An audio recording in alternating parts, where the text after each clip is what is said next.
Welcome to the Kent Lapp Podcast. What might be some of the reasons that God would have ever then made creation, would have ever made us? Why are we here? Yeah, and it is such a good question, because if God doesn't need us, then what are we doing here?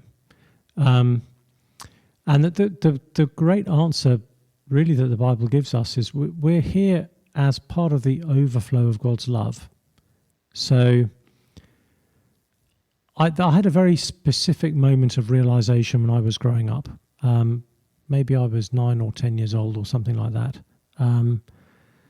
My parents were looking through an old photo album, and it was of a time when they had lived in Australia before they had kids. And they were kind of talking about it and showing me pictures, and it suddenly occurred to me for the very first time that my parents had a life of their own before us kids came along.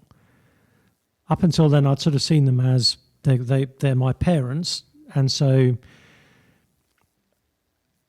they existed to be my parents.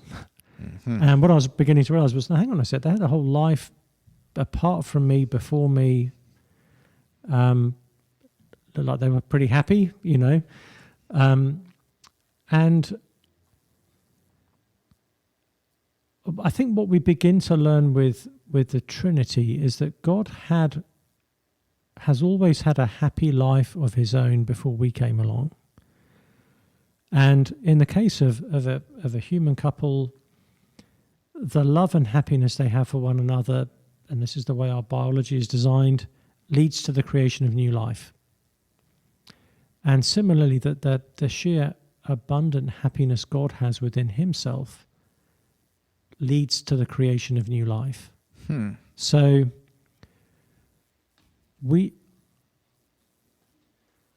I wasn't born to become the basis of my parents' happiness. I was born as a product of my parents' happiness. And I think there's an analogy there with God and creation. Mm-hmm. We find ourselves created not in order to make God happy, but because God is happy. Mm-hmm.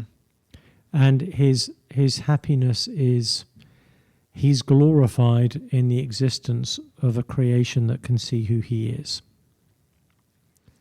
So it's not that he needs an audience. It's not that he needs followers on Twitter in order to have meaning. He has fullness of meaning in himself.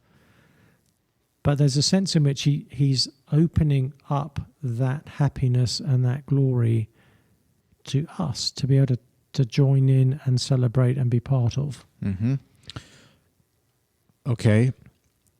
Why then sin and the opportunity for rebellion against that God who has made the stars, the sun, the moon, and the earth, and made us, and here we are, these little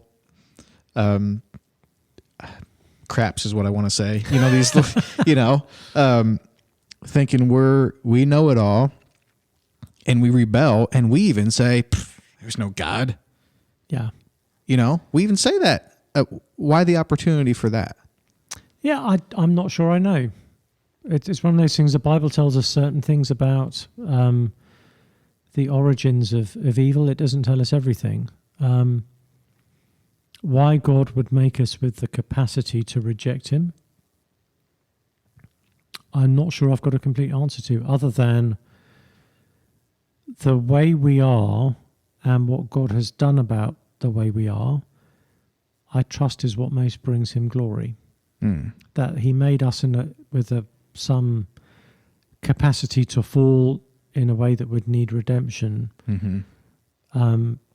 must be the way that is most glorifying to him. Mm-hmm.